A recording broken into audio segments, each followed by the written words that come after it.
오늘 말씀은 민수기 20장 22절부터 29절까지 말씀입니다. 구약 성경 230쪽 정도에 있습니다. 함께 보도록 하겠습니다.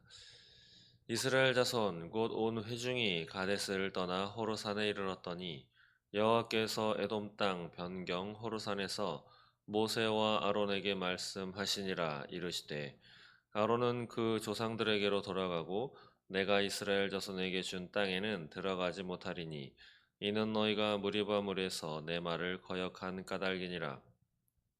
너는 아론과 그의 아들 엘르아살을 데리고 호르산에 올라 아론의 옷을 벗겨 그의 아들 엘르아살에게 입히라. 아론은 거기서 죽어 그 조상에게로 돌아가리라.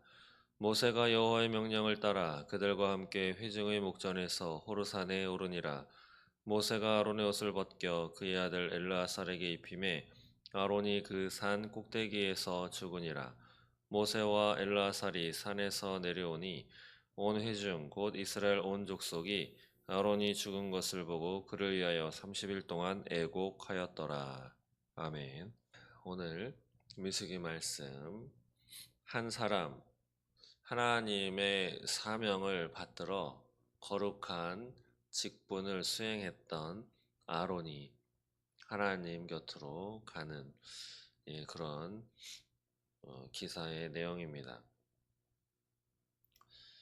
모든 일에는 다 때가 있죠.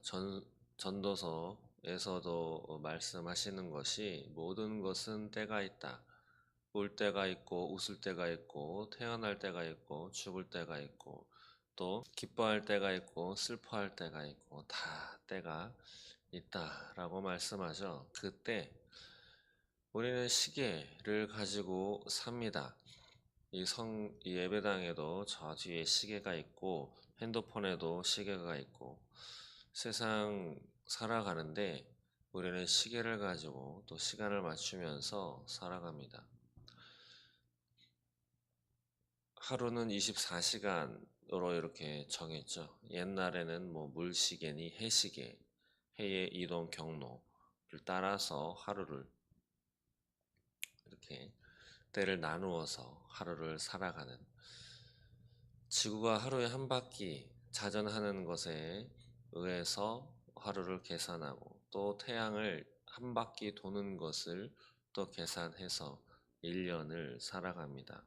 하루 그 시간을 맞추어서 우리의 인생들은 살아가는 것이죠. 그러나 그 시간이 아닌 그때, 우리는 모두가 다 때를 알고 싶어 합니다. 도대체 그 때가 언제 오는가? 저도 시험 준비를 할 때는 합격을 목표로 했었기 때문에 합격의 때는 언제 오나, 또 결혼의 때는 언제인가, 연, 월, 일, 시를 되게 궁금해하고 답답해하고 했었는데 성경에서도 때, 그 말하자면 일시죠. 때. 네, 조금은 다릅니다. 때를 정하시는 분은 하나님이십니다. 우리는 지구의 움직임을 따라서 지구의 움직임을 기준으로 1년의 때를 정하고 또 하루의 때를 나누고 정해서 그것을 기준으로 살아가는데 성경에도 여러 차례 나오죠. 해가 중천에 떠 있고 그다음에 해가 뒤로 몇 도를 물러가고, 그렇게 하기 위해서는 지구가 도는 것을 멈추거나 아니면 도는 방향을 거꾸로 했어야만 그것이 가능한 일인 것입니다. 하나님이 정해놓으신 지구의 움직임을 다른 방향으로 한다면 우리가 그 지구의 움직임에 따라서 시계를, 달력을 정했었던 것은 아무짝에 쓸모없는 거죠. 그렇기 때문에 우리가 갖고 있는 이 시계, 정확하다라고 하는 이 아날로그 시계나 또 전자시계, 이것은 하나님이 정한 것에 맞추어져 있기 때문에 하나님이 방향을 트시던 하나님이 그 때를 바꾸면 우리가 갖고 있는 그 시계나 달력은 다시 재조정해야 하는 것이죠. 그렇기 때문에 때의 시간의 주관자도 바로 하나님이시다라고 하는 것입니다. 이것은 뭐 고도의 과학 기술이라든지 뭐 유적을 발굴하라든가 성경을 아주 깊이 있게 연구하지 않더라도 상식 선에서만 비추어 보더라도 이것을 우리는 깨달을 수 있는 사실인 것입니다. 그렇다면 우리 인생에서 가장 중요한 바로 태어날 때와 죽을 때, 이것은 우리 인간이 정하지 못하는 것입니다. 모두가 다 생일을 갖고 있습니다. 그 생일 날짜를 정하신 분이 계신가요? 아무도 없죠. 그냥 세상에 툭 하고 어머니 뱃속에서 나온 것입니다. 그렇다고 또 이 세상에서의 삶을 다 마치고 땅으로 들어가는 그때, 죽음의 때도 다들 자신이 정하지는 못합니다. 인생이 교만하여서 뭐 의도를 좋게 해석하는 무리들이 있을지 모르나 오늘날 자신의 죽음의 때를 안락사라고 하는 이름으로 그렇게 하는, 또 외국의 사례도 있듯이 어느 한 의사는 안락사를 되게 많이 수용을 하고 행해가지고 많은 사람들의 죽는 것을 자신은 도와주었다. 이렇게 성경을 기준으로 하나님의 뜻에 비추어 보자면 말도 되지 않은 어마무시한 행위를 하는 그런 사람들도 있습니다. 그러나 어쨌든 우리네 인생은 주어진 그 때에 이 지구에 태어나서 또 우리가 가야 할 때에 우리는 따라서 죽음을 맞이해야 하는 그러한 운명을 타고난 존재일 뿐이죠. 그것이 창조주와 피조물의 아주 정확한 벗어날 수 없는 차이점인 것입니다. 오늘 본문에서는 아론은 죽음을 맞습니다. 하나님께서 모세와 아론에게 말씀하시죠. 오늘 24절 보시면 하나님이 말씀하십니다. 아론은 그 조상들에게로 돌아가고 내가 이스라엘 자손에게 준 땅에는 들어가지 못하리니. 모세도 들어가지 못하는데 마찬가지로 아론 또한 하나님이 목적으로 하시는 그 가나안 땅에 아론도 들어가지 못합니다. 그런데 그 까닭, 그 이유를 이어서 말씀하죠. 이는 너희가 무리바 물에서 내 말을 거역한 까닭이니라. 반석을 명해서 물을 내어주라 라고 하신 하나님의 말씀을 어겨서 반석을 직접 2번이나 내려친 사람은 모세이나 그와 함께 하나님의 명령을 받고 그것을 만류하던지 하나님의 명령대로 수행했어야 하는 바로 옆에 있었던 모세의 형인 아론, 또 제사장의 직분을 수행하고 있는 이 아론 또한 무리바물에서 하나님의 거룩하심을 나타내지 않은 그 죄로 인해서 하나님의 처분에 따라 가나안에 들어가지 못하는, 말하자면 그런 형벌을 받은 것이죠. 그것으로 인해서 가나안 땅을 정탐한 후에 하나님이 1세대, 20세 이상 모든 사람들은 2명 빼고 가나안 땅에 들어가지 못할 것이다 라고 말씀하신 후 거의 40년을 광야를 뺑뺑이 돌면서 다 죽음을 맞게 되는데, 오늘 아론은 무리바물에서의 하나님 말씀에 대한 거역을 죄책으로 해서 아론 또한 가나안에 들어가지 못하고 호르산 꼭대기에서 죽음을 맞이하는 그런 성경 말씀이자 사실인 것입니다. 아론은 그런 까닭으로 가나안 땅에 들어가지 못합니다. 그러면서 아론은 죽지만 아론의 그 제사장직은 누가 수행을 하느냐? 하나님과 인간의 중재 역할을 하는 그 제사장직은 아론의 자손이 이어서 수행하게 되죠. 원래는 아론의 자손인 첫째 아들과 둘째 아들도 있었으나 하나님 앞에 다른 불을 들여서 죽음을 맞게 되어 세 번째 아들인 엘르아살에게로 제사장직은 이어지게 됩니다. 그래서 26절에 하나님의 말씀처럼 28절에 모세가 아론의 옷을 벗겨 그의 아들 엘르아살에게 입히매 라고 말씀하죠.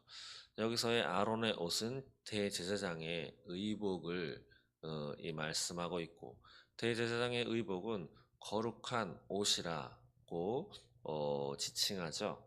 바로 성결, 구별, 분리하다라고 하는 뜻의 거룩, 그러한 거룩한 옷을 아론에게 옷으로 입힌 까닭은 아론이 수행해야 하는 그 제사장의 그 직분은 다른 직분과 다르게 거룩하다라고 하나님이 정하신 까닭이죠. 바로 제사장은 하나님이 구별해서 세우신다라고 하는 그런 의미도 갖고 있습니다.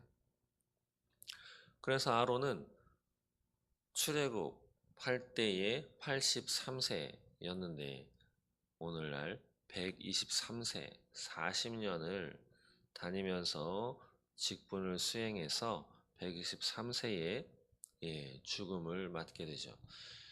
인간은 누구나 태어날 때가 있고 죽을 때가 있죠. 태어남과 그 죽음 사이 어느 시점 또 어느 기간 동안 하나님의 부르심을 받고 사명을 감당하는 것입니다. 그리고 그가 죽었다고 사명이 끝나느냐? 그렇지 않죠. 하나님의 일은 또 다른 사람에게 이어져 가게 되는 것입니다. 이 앞에 서 있는 저, 비록 뒤늦게 신학을 시작해서 이렇게 목사로서 직분을 수행하지만 남들보다 늦게 시작했다고 남들이 죽는 것, 남들이 놓을 수밖에 없는 그때보다 더 오랫동안 하고 싶습니다. 라고 하더라도 인간의 수명은 120세이고 또 감리교단에서의 정한 그 정년이 또 있죠. 그 이후에 또 계속 하고 싶다라고 제 자신이 욕심을 부린다 하더라도 그렇게 하지 못하는 것이 또한 사실입니다. 인간의 그 사명, 생과 사가 정해져 있듯이 인간의 사명은 일정 기간 동안 하다가 내려놓지 않더라도 뺏기는 수준이죠. 어찌할 수 없는. 그러나 하나님의 일은 다른 누군가에 의해서 이어져 가게 되는 것입니다. 그렇기 때문에 인간은 겸손해야 하는 거죠. 지금 자신이 아무리 높은 자리에 아무리 위대한 일을 하고 있다 하더라도 그것은 끝이 납니다. 그만두어야 할 때가 있는 거죠. 그만두어야 할 때 하나님이 여기까지야 라고 말씀하실 때 거기까지 하는 것이 아름다운 인생이자 아름답게 사명과 직분을 감당하는 것이지, 아니에요, 내가 더 잘할 수 있다고, 나는 계속할 수 있다고 때를 쓰면서 욕심을 부린다고 한다면 그때부터 추한 인생의 역사가 기록될 뿐인 것입니다. 그렇기 때문에 우리는 그 다른 어떤 무엇보다도 하나님이 부르실 때 아멘으로 화답해서 하나님과 동행을 시작하고 하나님이 여기까지다 라고 말씀하실 때 예 주님 여기까지만 하겠습니다 라고 하는 것이, 그렇게 겸손하게 하나님 앞에 모든 것을 맡기는 인생이, 그것이 아름다운 인생이다 라고 하는 것이죠. 그리고 오늘 이 본문 말씀을 통해서 한 가지 더 생각해 보아야 할 것은 소위 부활 신앙에 관한 것입니다. 부활에 관련된 이야기, 부활 신앙은 신학자들이 하는 이야기들 가운데 신약에서 등장하는 것이다 라고 하는 이야기들이 많이들 논의되고 이야기되고 있습니다. 특히 유튜브를 통해서 흘러나오는 접할 수 있는 내용은 구약에는 부활신앙이 등장하지 않는다. 신약에 등장하는 것이다 라고 하는 제목으로 또 그러한 내용으로 성경의 이야기들을 이렇게 막 분철하고 나누고 해서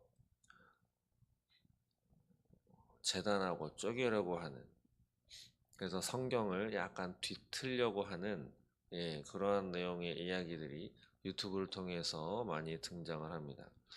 부활이라고 하는 단어, 부활 신앙이라고 하는 단어는 구약에 나오지 않을지 몰라도 오늘 24절에 보시면 아론은 그 조상들에게로 돌아가고, 그 전에 개역 한글판에서는 조상이 아닌 열조라고 이렇게 표현되어 있습니다. 아론은 그 조상들에게로 돌아가고, 이것은 이스라엘 백성들이 창조 신앙의 근거에서 하나님께로 돌아간다라고 믿고 있는 그 믿음, 또 그 철학에 근거한 용어인 것이죠. 이것은 바로 죽음이 인생의 끝이 아니고 새로운 삶이 시작이 된다라고 하는 그러한 의미를 갖고 있습니다. 이것을 기초로 볼 때 부활이라고 하는 단어는 등장하지 않지만 구약에서도 하나님은 우리에게 죽음이 끝이 아니다. 죽음 이후에 삶이 또 있는 것이다. 죽음으로 인생은 끝마쳐서 사라지는 것이 아니다. 라고 하는 것을 우리에게 말씀해 주고 있습니다. 아론은 그 조상들에게로 돌아가고 라고 하는 구절을 통해서 아론은 죽어서 모든 조상들이 땅에 묻힌 것처럼 아론도 땅에 묻혀 사라지고 마는 것이다 라고 바라보아야 할 것이 아니라 그 조상들에게로 돌아가고 라고 하는 뜻, 그 조상들이 죽어서 육신은 땅에 묻히지만 그의 영혼은 하나님께로 가는 것과 같이 아론은 그 조상들이 있는 곳으로 그렇게 따라서 간다라고 하는, 죽음이 인생의 끝이 아니고 하나님과 함께하는 새로운 삶의 시작이다라고 하는 그런 의미가 있는 것이죠.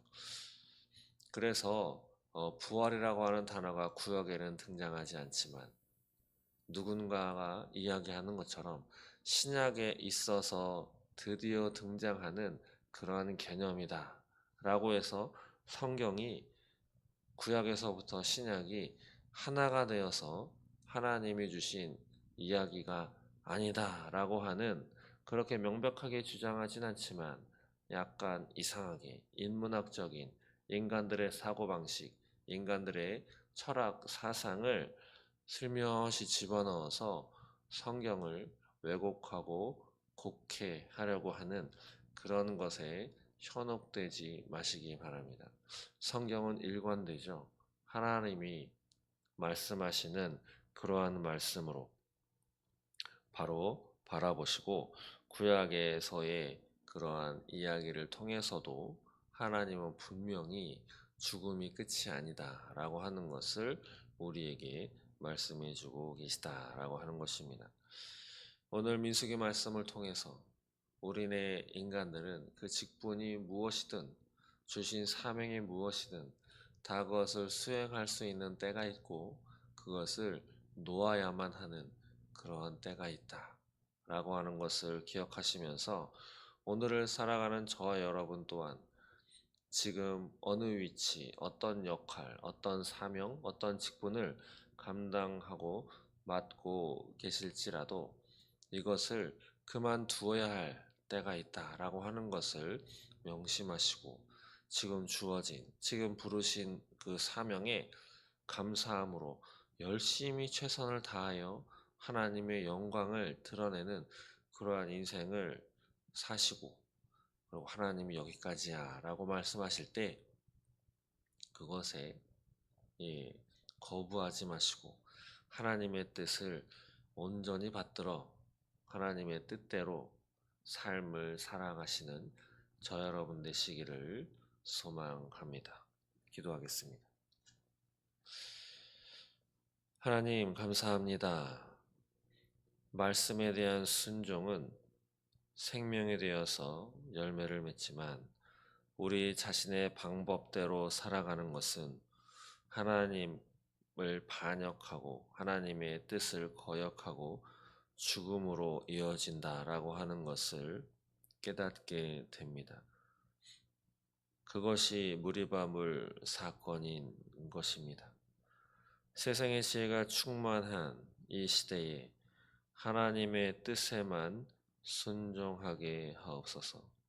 말씀을 의지하고 맡겨주신 사명을 끝까지 충성으로 감당하게 하시고 또한 하나님이 주신 때에 맞추어서 인생을 살아갈 수 있는 진정 겸손한 삶의 태도를 갖게 하여 주시옵소서. 오늘도 겸손한 삶을 이어가며 하나님이 주시는 그 때가 있음을 기억하고 오늘의 삶을 통해서 하나님께 영광 돌려드리는 우리가 되도록 주님 인도하여 주옵소서. 감사합니다. 예수님의 이름으로 기도드립니다. 아멘.